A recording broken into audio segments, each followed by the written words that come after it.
Hello, നമസ്കാരം. ധനകാര്യത്തിലേക്ക് സ്വാഗതം. ഇന്ന് നമുക്ക് നോക്കാനുള്ളത് മ്യൂച്വൽ ഫണ്ടുകളെക്കുറിച്ചാണ്. മ്യൂച്വൽ ഫണ്ടുകളിൽ ഇത് 2 വീഡിയോ ആയിട്ട് ചെയ്യാം. ആദ്യത്തെ വീഡിയോയിൽ പാർട്ട് 1 വീഡിയോയിൽ പൊതുവായിട്ട് മ്യൂച്വൽ ഫണ്ടുകളെക്കുറിച്ചും രണ്ടാമത്തെ വീഡിയോയിൽ മ്യൂച്വൽ ഫണ്ട്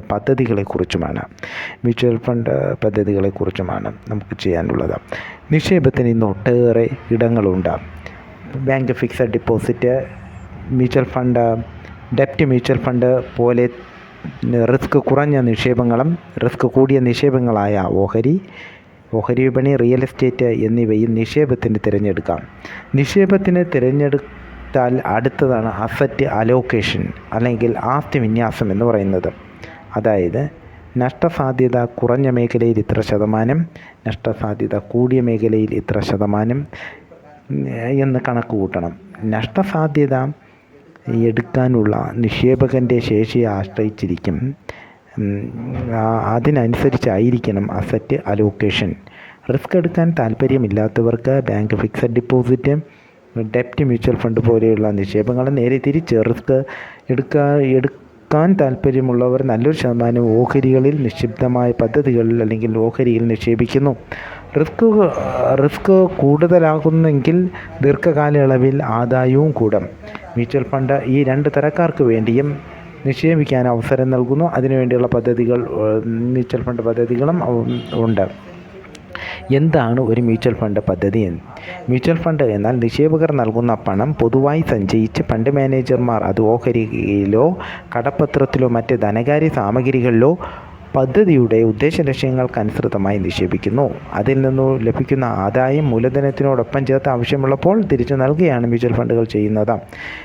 മ്യൂച്വൽ ഫണ്ട് എന്നാൽ നിക്ഷേപകർ നൽകുന്ന പണം പൊതുവായിട്ട് സഞ്ചയിച്ച് അത് ഫണ്ട് മാനേജർമാർ എന്ന് പറയുമ്പോൾ അതാത് മേഖലകളിലെ പ്രഗത്ഭരായ അവരാണ്. അതായത് ഇപ്പോൾ ഉദാഹരണത്തിന് ഫാർമ സെക്ടറിലുള്ളൊരു ഫണ്ടാണെങ്കിൽ ആ ഫാർമ കമ്പനികളുടെ ഫാർമ റിലേറ്റഡ് ആയിട്ടുള്ള കമ്പനികളിലും ആ മേഖലകളിലെ എക്സ്പെർട്ടായിട്ടുള്ളവരായിരിക്കും. അത് ആ കമ്പനികളെക്കുറിച്ച് പഠിക്കുന്നവരും ആ മേഖലകളെക്കുറിച്ച് പഠിക്കുന്നവർ പൊതുവായിട്ട് ആ മേഖലകളിലുള്ള ഈ എല്ലാ കാര്യങ്ങളും പഠിച്ച് മനസ്സിലാക്കിയ ഒരു ടീമായിരിക്കും ഫണ്ട് മാനേജർമാർക്ക് കീഴിലുള്ളത്. അവർ ഓഹരിയിലോ കടപ്പത്രത്തിലോ മറ്റ് ധനകാര്യ സാമഗ്രികളിലോ ഓരോ പദ്ധതിയുണ്ട്, അതിന് ഉദ്ദേശ ലക്ഷ്യങ്ങളുണ്ട്. ഇപ്പോൾ കുട്ടികളുടെ വിദ്യാഭ്യാസമാണെങ്കിൽ അതൊരു ബാലൻസ്ഡ് ഫണ്ടാണെങ്കിൽ അതിനനുസരിച്ച് അങ്ങനെ ആ പദ്ധതിയുടെ ഉദ്ദേശ ലക്ഷ്യങ്ങൾക്കനുസൃതമായി നിക്ഷേപിക്കുന്നു. അതിൽ നിന്നുള്ള വരുമാനം ആദായത്തിനോടൊപ്പം ചേർത്ത് ആവശ്യമുള്ളപ്പോൾ തിരിച്ചു നൽകുകയാണ് മ്യൂച്വൽ ഫണ്ടുകൾ ചെയ്യുന്നത്.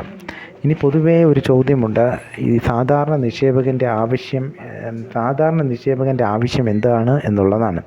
അത് മ്യൂച്വൽ ഫണ്ട് എന്നല്ല, എല്ലാ നിക്ഷേപങ്ങൾക്കും ബാധകവുമാണ്. ഒന്ന്, സുരക്ഷിതത്വം, പെട്ടെന്ന് പണമാക്കി മാറ്റാനുള്ള സൗകര്യം, താരതമ്യേന മികച്ച വരുമാനം എന്നീ 3 സൗകര്യങ്ങളാണ് ഒരു സാധാരണ നിക്ഷേപകൻ്റെ ആവശ്യം. ഈ ആവശ്യങ്ങൾ വളരെ പ്രസക്തം, വ്യക്തികൾക്കനുസൃതമായി മാറ്റം വരുന്നവയാണ്. അതായത് ഏതൊരു നിക്ഷേപകനും ഏതൊന്നിൽ നിക്ഷേപിക്കുമ്പോൾ സുരക്ഷിതത്വം നോക്കും, പെട്ടെന്ന് പണമാക്കി മാറ്റാൻ പറ്റുമോ നോക്കും, താരതമ്യേന മികച്ച വരുമാനമാണോ തനിക്ക് കിട്ടുന്നതെന്ന് നോക്കും. ഇതാണ് ഈ 3 കാര്യങ്ങളും പ്രധാനപ്പെട്ടതാണ് ഏതൊരു നിക്ഷേപകനെ സംബന്ധിച്ചും. ഒരു മ്യൂച്വൽ ഫണ്ടിൽ നിക്ഷേപിക്കുന്നത് കൊണ്ടുള്ള പ്രയോജനങ്ങൾ എന്തൊക്കെയാണ്? 1, ലഭ്യമായവയിൽ വെച്ച് ഏറ്റവും മികച്ച വരുമാനം, നഷ്ടസാധ്യത ലഘൂകരിക്കൽ, പെട്ടെന്ന് പണമാക്കി മാറ്റാൻ ഉള്ള സൗകര്യം. ഒരു മ്യൂച്വൽ ഫണ്ട് പദ്ധതിയിൽ നിക്ഷേപിക്കുന്നത് കൊണ്ടുള്ള പ്രയോജനങ്ങൾ: 1, ലഭ്യമായവയിൽ വെച്ച് ഏറ്റവും മികച്ച വരുമാനം, നഷ്ടസാധ്യത ലഘൂകരിക്കൽ, പെട്ടെന്ന് പണമാക്കി മാറ്റാനുള്ള സൗകര്യം. മ്യൂച്വൽ ഫണ്ടിൽ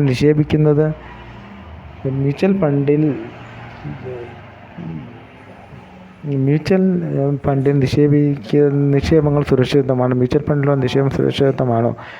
അതെ. Security and exchange board of ഇന്ത്യയുടെ, അതായത് സെബിയാണിത് പോളിസി ഫോർമുലേറ്റ് ചെയ്യുന്നത്, റെഗുലേറ്റ് ചെയ്യുന്നത്, സൂപ്പർവൈസ് ചെയ്യുന്നത്. അതുപോലെ തന്നെ ആഫിയും കസ്റ്റമറിൻ്റെ ബെനിഫിറ്റിന് നിലകൊള്ളുകയും ചെയ്യുന്നു. ഇതെല്ലാം നിയന്ത്രിക്കുന്നത് ഗവൺമെൻറ് ഓഫ് ഇന്ത്യയാണ്.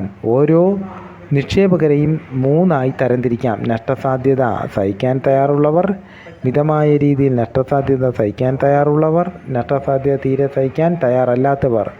മ്യൂച്വൽ ഫണ്ട് ഈ 3 തരക്കാർക്കും ഈ മ്യൂച്വൽ ഫണ്ട് ഈ 3 തരക്കാർക്ക് വേണ്ടി വ്യത്യസ്ത തരത്തിലുള്ള പദ്ധതികൾ നൽകുന്നു. അടുത്തത്, നഷ്ടസാധ്യത സഹിക്കാൻ തയ്യാറുള്ളവർ ഓഹരികളിൽ നിക്ഷിപ്തമായ പദ്ധതികൾ നിക്ഷേപിക്കുന്നു. താരതമ്യേന നഷ്ടസാധ്യത സഹിക്കാൻ തയ്യാറുള്ളവർ സമതുലിതമായ പദ്ധതികളിൽ നിക്ഷേപിക്കുന്നു. ഓഹരികളിലും കടപ്പത്രങ്ങളിലും നിക്ഷേപിക്കുന്നു. നഷ്ടസാധ്യത തീരെ സഹിക്കാൻ തയ്യാറല്ലാത്തവർ കടപ്പത്രങ്ങൾ, വരുമാന പദ്ധതികളിലും നിക്ഷേപിക്കുന്നു. ഓഹരികളിൽ അധിഷ്ഠിതമായ പദ്ധതികൾ. ഇത്തരം പദ്ധതികളുടെ വരുമാനം ഇതിൽ അധിഷ്ഠിതമായ ഓഹരികളുടെ വിലകളുടെ ഗതി അനുസരിച്ചായിരിക്കും. ഇതിൻ്റെ വില ദിവസം തോറുമുള്ള ഓഹരികളുടെ വിലയിലെ ഏറ്റക്കുറച്ചിലുകൾ അനുസരിച്ച് വ്യതിചലിച്ചു കൊണ്ടിരിക്കും. ഏറ്റവും ഉചിതമായ സമയത്ത് നിക്ഷേപിക്കുകയും പിൻവലിക്കുകയും ചെയ്യുകയാണെങ്കിൽ ഇത്തരം പദ്ധതികളിലൂടെ നല്ല മികച്ച വരുമാനം ലഭിക്കാൻ പറ്റും.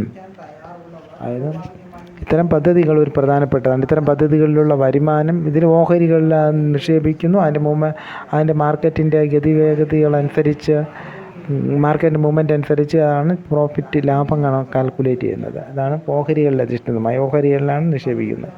സമതുലിതമായ പദ്ധതികൾ. ഇത്തരം പദ്ധതികളിലൂടെ വരുമാനം സമതുലിതമായ ഓഹരികളുടെയും കടപ്പത്രത്തിൻ്റെയും വില നിലവാരത്തിനനുസരിച്ചായിരിക്കും. ഇത്തരം പദ്ധതികൾ കൊണ്ട് ഓഹരി കമ്പോളത്തിൻ്റെയും കടപ്പത്ര വിപണിയുടെയും സാധ്യതകൾ നിക്ഷേപകന് പ്രയോജനപ്പെടുത്താനും കഴിയുന്നു. ഇത്തരം പദ്ധതികളുടെ വരുമാനം ഇതിൽ അധിഷ്ഠിതമായ ഓഹരികളുടെയും കടപ്പത്രത്തിൻ്റെയും വില നിലവാരമനുസരിച്ചിരിക്കും. ഇത്തരം പദ്ധതികൾ കൊണ്ട് ഓഹരി കമ്പോളത്തിൻ്റെയും കടപ്പത്ര വിപണിയുടെയും സാധ്യതകൾ നിക്ഷേപകന് ലഭിക്കുന്നു. ഇതാണ് ഇതിൻ്റെ ഏറ്റവും വലിയ പ്രത്യേകത. 2 സൗകര്യം, ഓഹരിയിൽ നിക്ഷേപിച്ചാലുള്ള അതിൻ്റെ സൗകര്യം കടപ്പത്രത്തിൻ്റെയും കിട്ടുന്നു. അടുത്തത്, കടപ്പത്ര വരുമാന പദ്ധതികൾ. നഷ്ടസാധ്യത തീരെ ആഗ്രഹിക്കാത്തവർക്കും അല്ലെങ്കിൽ തീരെ കുറഞ്ഞ നഷ്ടസാധ്യത ഉൾക്കൊള്ളുന്നവർക്കും ഇത്തരം പദ്ധതികൾ വളരെ അനുയോജ്യമാണ്. ഇത്തരം പദ്ധതികൾ സർക്കാർ കടപ്പത്രങ്ങളിലും വിലമതിപ്പുള്ള സ്ഥാപനങ്ങളുടെ കടപ്പത്രങ്ങളിലും നിക്ഷേപിക്കുന്നു. സർക്കാർ കടപ്പത്രങ്ങൾ ഉത്കൃഷ്ടമായ ഉറപ്പും മറ്റ് കടപ്പത്രങ്ങൾ ക്രിസിൽ കെയർ, ഇക്ര പോൽ തുടങ്ങിയ സ്വതന്ത്ര ഏജൻസികളുടെ റേറ്റിംഗും ഉണ്ട്. AAA, AA തുടങ്ങിയ റേറ്റിംഗാണ് ഏറ്റവും ഉയർന്ന സുരക്ഷിതത്വം സൂചിപ്പിക്കുന്നത്. അതായത് നഷ്ടസാധ്യത താല്പര്യമില്ലാത്തവർക്ക് അല്ലെങ്കിൽ തീരെ കുറഞ്ഞ നഷ്ടസാധ്യത എടുക്കാൻ താല്പര്യമുള്ളവർക്കാണ് കടപ്പത്ര വരുമാന പദ്ധതികളിലുള്ള നിക്ഷേപം എന്ന് പറഞ്ഞാൽ. കടപ്പത്രങ്ങൾ, സർക്കാരിൻ്റെ കടപ്പത്രങ്ങൾക്ക് സർക്കാരിൻ്റെ തന്നെ ഉറപ്പ് കൊടുക്കുന്നു. അതുപോലെ മറ്റ് കമ്പനികളുടെ കടപ്പത്രങ്ങൾക്ക് അത് റേറ്റിംഗ് ഏജൻസികളുടെ റേറ്റിംഗ് അനുസരിച്ചാണ്. AAA, AA തുടങ്ങിയ ഉയർന്ന റേറ്റിംഗാണ്. എനിക്ക് എൻ്റെ പണം എനിക്ക് ആവശ്യമുള്ളപ്പോൾ പിൻവലിക്കാൻ കഴിയുമോ? അതെ. ഒരു നിക്ഷേപകന് ആഗ്രഹിക്കുമ്പോഴൊക്കെ നിക്ഷേപിക്കാനും പിൻവലിക്കുവാനും കഴിയും. മിക്കവാറും എല്ലാ മ്യൂച്വൽ ഫണ്ട് പദ്ധതികളും അനാവൃത പദ്ധതികളായതിനാൽ എപ്പോൾ വേണമെങ്കിലും പണമായി മാറ്റാനാകുന്നതാണ്. എനിക്ക് എത്രമാത്രം വരുമാനം ലഭിക്കും? ഒരു മ്യൂച്വൽ ഫണ്ടിൽ നിന്നും സാധാരണ 2 വിധമാണ് വരുമാനം ലഭിക്കുക. യഥാർത്ഥത്തിലുള്ള ലാഭവിഹിതവും നെറ്റ് അസറ്റ് വാല്യൂവിലുള്ള വർധനവുമാണ്. മ്യൂച്വൽ ഫണ്ടുകളിൽ വരുമാനത്തിൽ ഏറ്റക്കുറച്ചിലുകൾ വരും. മ്യൂച്വൽ ഫണ്ടിൽ 2 രീതിയിലാണ് വരുമാനം. ഒന്ന് യഥാർത്ഥത്തിലുള്ള വരുമാനം, രണ്ടാമത് യഥാർത്ഥത്തിലുള്ള ലാഭവിഹിതമാണ്. 2 നെറ്റ് അസറ്റ് മൂല്യത്തിലുള്ള വർധനവുമാണ്. അടുത്ത, വരുമാനം എങ്ങനെ കണക്കാക്കാം? ലളിതമായ രീതിയിൽ വരുമാനം അല്ലെങ്കിൽ മൂല്യവർധനവ് എന്ന് പറയുന്നത് നിക്ഷേപിക്കുമ്പോഴുള്ള NAVയുടെയും പിൻവലിക്കുമ്പോഴുള്ള NAVയുടെയും അന്തരമാണ്. ഉദാഹരണമായി, നിക്ഷേപിക്കുമ്പോഴുള്ള NAV 15 രൂപയും പിൻവലിക്കുമ്പോഴുള്ള നിക്ഷേപിക്കുമ്പോഴുള്ള NAV 10 രൂപയും പിൻവലിക്കുമ്പോഴുള്ള NAV 15 രൂപയും ആണെങ്കിൽ വരുമാനം 50%